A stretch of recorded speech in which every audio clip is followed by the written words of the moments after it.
नमस्कार दोस्तों, स्वागत है आप सभी का मेरे YouTube चैनल पर। आज हम आपको समास बताने जा रहा हूं जो कि एग्जाम की दृष्टि से काफ़ी महत्वपूर्ण है और बहुत सारे स्टूडेंट को समास समझ नहीं आता है। समास किसे कहते हैं, तत्पुरुष क्या है, अव्ययी भाव क्या है, अलग अलग शब्दों को किस तरह से अलग अलग कैटेगरी के समास में हम खंडित कर देते हैं और कैसे पहचान लेते हैं। और कई बार किताबी भाषा जो होती है वो तो और भी स्टूडेंट को समझ में नहीं आता है, क्योंकि उनमें से बोलता है पहला पद प्रधान होता है। अब स्टूडेंट को ये पता ही नहीं चलता प्रधान क्या चीज होता है, पहला पद प्रधान क्या है और अंतिम पद प्रधान क्या होता है, उत्तर पद प्रधान क्या होता है। ये सारा क्वेश्चन उसके दिमाग में चलते रहता है, लेकिन इसका इलाज कहीं नहीं मिलता है। तो आज हम वीडियो का संपूर्ण इलाज, समास का इस वीडियो में संपूर्ण इलाज करने जा रहा हूं और एक भी आपका कंफ्यूजन नहीं बचेगा। और भले वीडियो लॉन्ग हो, लेकिन आप जो इस वीडियो को देखेंगे तो फिर कभी भी आपको समास का वीडियो देखने की जरूरत नहीं पड़ेगी और आपको ये समास का जितना कंफ्यूजन हम दूर करने वाले हैं इस वीडियो में, आपको यूट्यूब के किसी भी चैनल पर नहीं मिलेगा। तो चलते हैं, हम शुरू करते हैं। पहला शब्द उठता है समास किसे कहते हैं। तो समास किसे कहते हैं, क्वेश्चन आ जाता है समास किसे कहते हैं। समास किसे कहते हैं तो आंसर हो जाएगा जब दो या दो से अधिक पद अपने बीच की विभक्ति को छोड़कर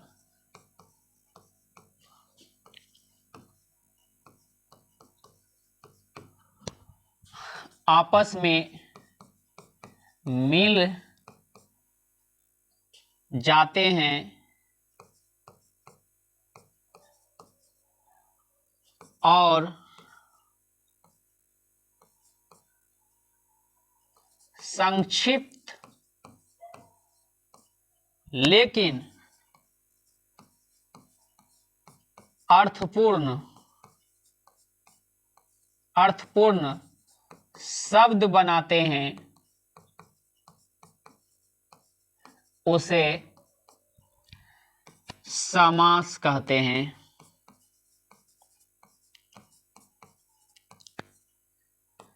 तो ये रहा इसका आंसर। समास जब दो या दो से अधिक पद अपने बीच की विभक्ति को छोड़कर, विभक्ति मतलब का, के, की, में कुछ भी आता है उसको छोड़ करके आपस में मिल जाते हैं और संक्षिप्त लेकिन अर्थपूर्ण शब्द बनाते हैं, तो उसे हम समास कहते हैं।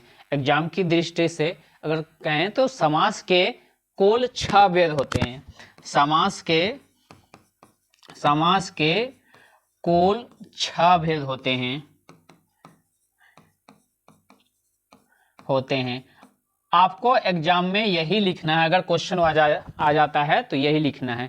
ऐसे कैसे 4 भेद हैं ये भी हम बताएंगे, कैसे 6 भेद है या नहीं है, फिर नए समास क्या है इनके बारे में हम बताएंगे, लेकिन आपका मुख्य रूप से यही हो जाएगा। समास के कुल 6 भेद हैं, तो इसको हम लिखते हैं 6 भेद को। पहला अव्ययी भाव समास,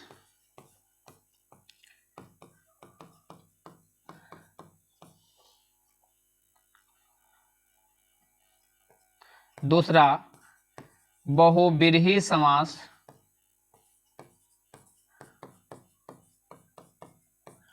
तीसरा तत्पुरुष समास,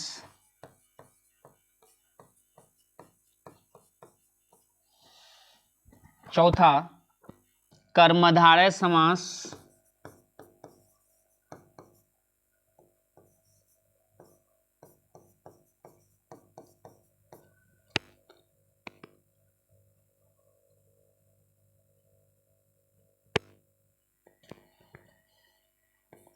पांचवा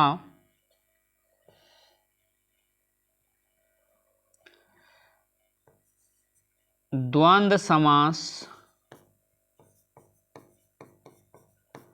और छठा द्विगु समास। तो ये कुल 6 भेद है और इसको इसका नाम याद रखने का ट्रिक्स भी हम बता रहे हैं।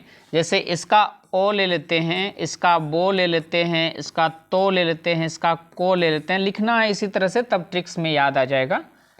फिर ये दो भी ले लेते हैं, फिर ये दो भी ले लेते हैं। तो देखिए, अब तक तू, बातों को नेचुरल बनाने के लिए, अब तक तू का दे देहलू, अब तक तू का दे देहलू हो, अब तक तू का दे देहलू हो।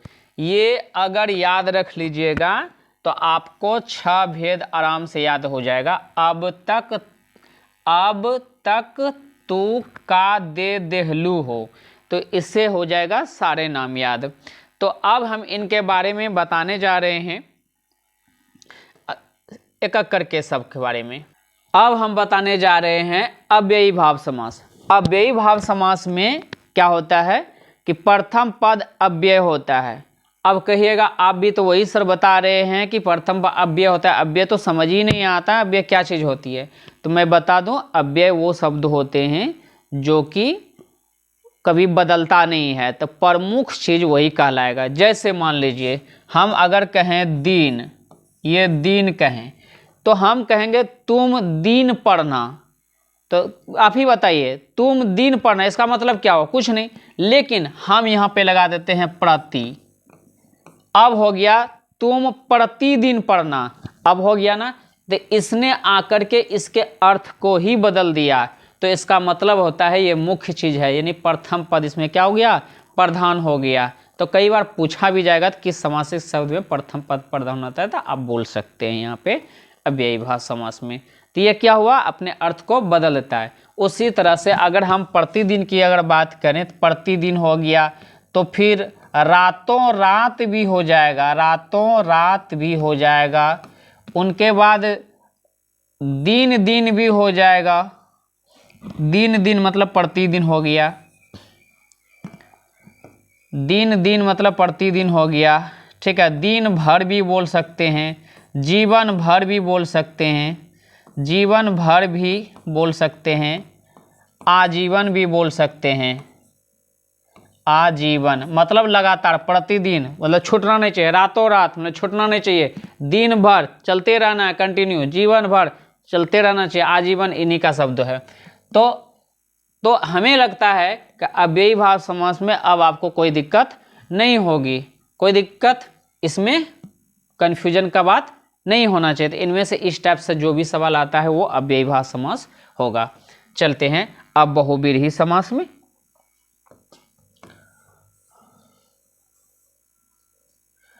अच्छा, बहुव्रीहि समास में क्या होता है कि देखिए, बहुव्रीहि समास में इसने क्या करता है, अपना अर्थ ही बदल देता है। मतलब शब्द होता है कुछ और है, इसने बताता कुछ और है। जैसे मान लीजिए लंबोदर, लंबोदर, लंबोदर मतलब जिसका लंबा है उदर, अर्थात गणेश जी। ये अक्सर एक चीज याद रखिएगा, ये बहुव्रीहि समास अक्सर जो है ना देवी देवता, हिंदू के देवी देवताओं का नाम ही लेकर के अक्सर आते हैं। तो देखिए लंबोदर, ये तो फिर धार्मिक घटनाओं को लेकर के आते हैं, धार्मिक पात्र जितने हैं वो सब लंबोदर है। अगर हम कहें चंद्रशेखर, तो ये भी आ जाएगा, चंद्रशेखर, ये भी आ जाएंगे, चंद्रशेखर में भी आ जाएंगे, चंद्रशेखर अर्थात शिव जी, ये आ जाएगा।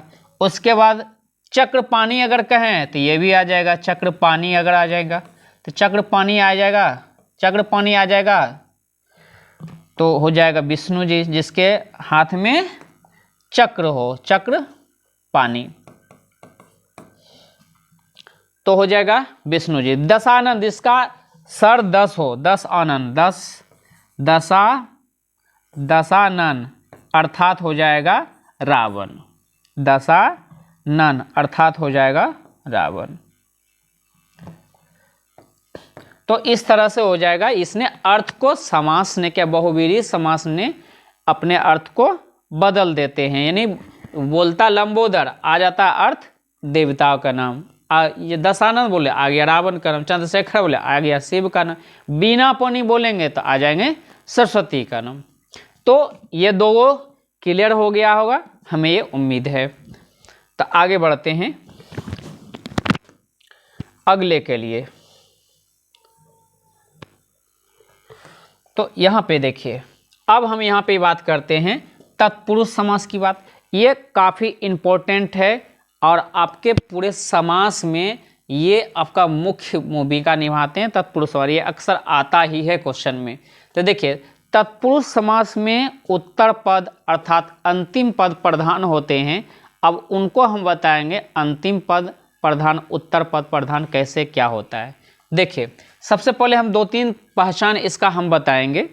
तत्पुरुष समास में, तत्पुरुष समास में क्या होता है, प्रथम पने अंतिम पद प्रधान होता है, इसका अंतिम पद प्रधान होता है। अब देखिए, अगर हम कहें और साथ ही साथ और भी है, इसका अंतिम पद प्रधान होता है तो दूसरा और भी है, बीच में कारक चिन्ह आएगा, कारक चिन्ह आता है, कारक चिन्ह आएगा। तो देखिए, मतलब विग्रह करने पर, और विग्रह का मतलब क्या होता है कि बीच की विभक्ति जो लोप हुई है उसको फिर उजागर कर देना अर्थात सामने ला देना।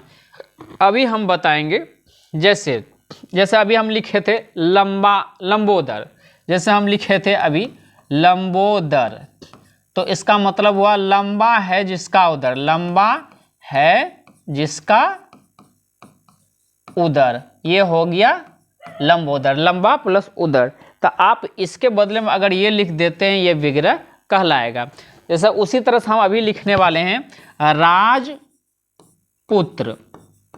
तो इसको तोड़ के लिखिए, विग्रह कीजिएगा, विग्रह करने के बाद देखिए का आएगा, राजा का पुत्र, तो बीच में देखिए कारक चिन्ह आ जाएगा। फिर हम देखेंगे ग्रामवासी, ग्रामवासी, तो गांव में वास करने वाला, गांव में वास करने वाला।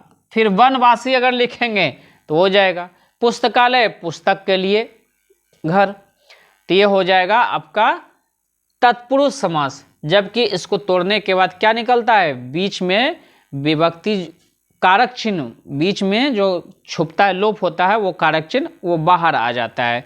और ये अगर इसमें षष्ठी सप्तमी अगर पूछ दे तो देखिए का के की संबंध बताता है, तो संबंध बताता है तो षष्ठी हो गया, और में पै पर अगर है तो यानी में अगर आता है तो ये हो गया सप्तमी, तो सप्तमी तत्पुरुष, षष्ठी तत्पुरुष याद रहे।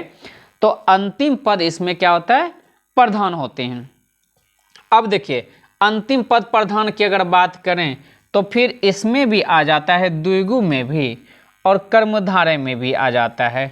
तो फिर एक बात याद रहे, ये अव्ययी तत्पुरुष समास का ही ये दोनों रूप है, लेकिन अपना जो विशेष विशेषण रखता है, अपनी पहचान अलग रखता है, इसीलिए इसको स्थान दे दिया गया है यहाँ पे। अगर ये दोनों में भी अगर कहे कर्मधारय और द्विगु में भी कि अंतिम पद इसका संख्यावाची होता है, इनका संख्यावाची होता है, तो संख्यावाची तो ऐसा ही पकड़ा जाएगा। लेकिन यहाँ पे ये इसका भी अंतिम पद प्रधान होता है, इसका भी अंतिम पद प्रधान है, दोनों तत्पुरुष का ही क्या होता है, एक भेद है। और अगर मान लीजिए ये कहा जाए कि इसका किसका, ये दोनों में से अंतिम पद प्रधान है या नहीं है, तो ये आपका जवाब होगा हाँ होगा। तो अभी हम तत्पुरुष समास बता दिए, हम जानते हैं कर्मधारय समास पर।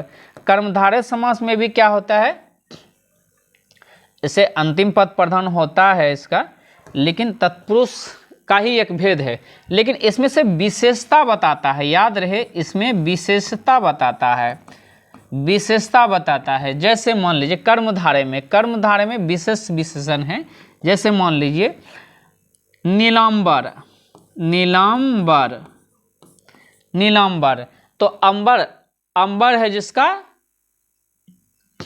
नीला, अंबर तो नीला है।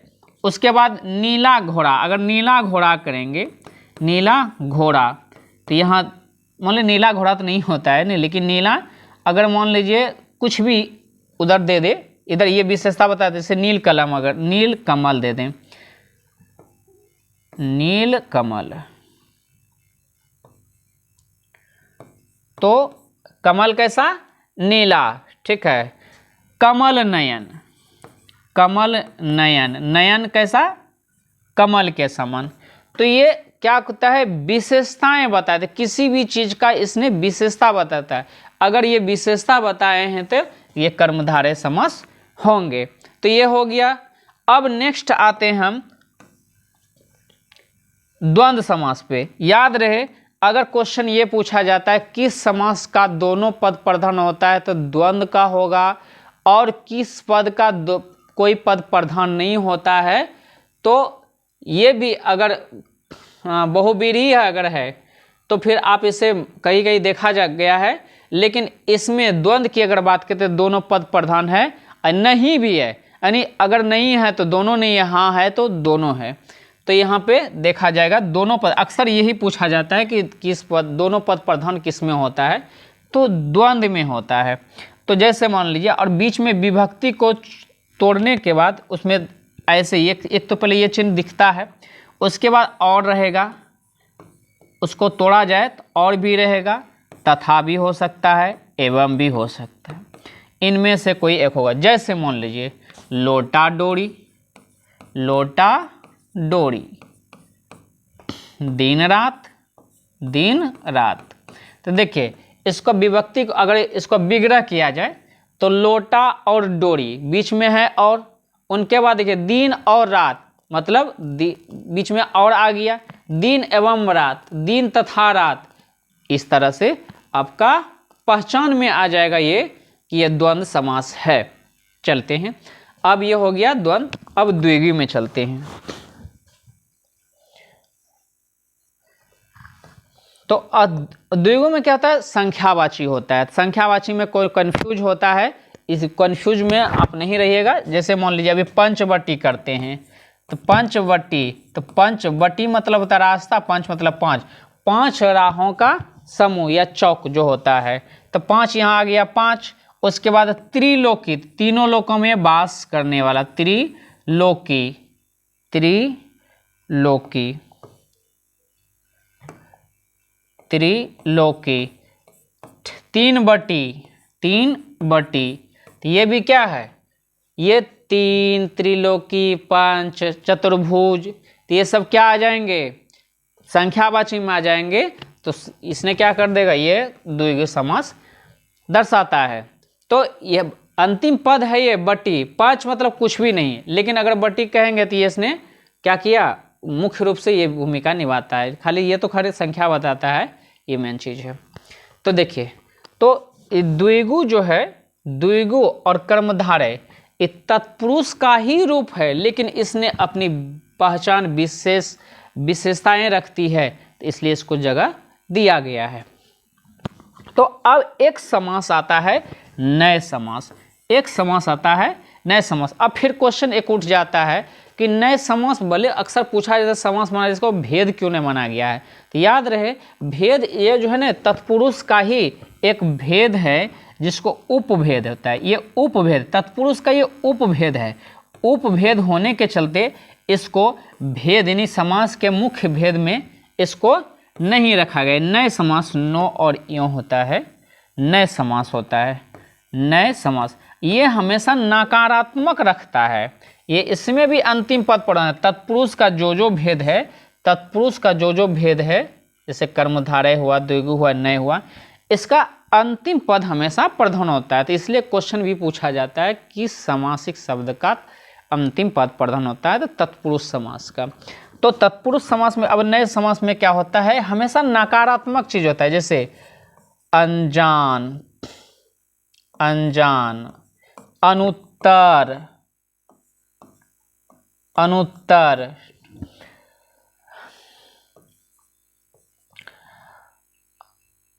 अशक्ति, अक्षम, अक्षम, ये सब क्या है? यानी अनजान मतलब जानते नहीं हैं, अनुत्तर उत्तर नहीं है, अक्षम मतलब सक्षम नहीं है तो अक्षम। तो ऐसे चीज़ों को हम, ऐसे शब्द अगर आएंगे तो हम कहेंगे उसको नए समास हो वह। और देखिए इस तरह से आपका छः का 6 वेद भी हो गया और उसके बाद नए समास भी क्लियर कर दिए। हमें लगता है कि अब आपको कभी भी समास में कभी भी दिक्कत होंगे ही नहीं और किसी भी एग्ज़ाम में आप पूर्ण का पूर्ण मार्क्स उठा सकते हैं। तो अगर आपको वीडियो अच्छी लगी हो तो दबा के लाइक करें, सब्सक्राइब करें और अपने दोस्तों से शेयर करें और कमेंट में अपनी राय ज़रूर रखें ताकि हमें और भी बेहतर तरीके से वीडियो बनाने का अवसर मिलेगा और हम ज़रूर लाएंगे उस तरह का वीडियो। Thank you.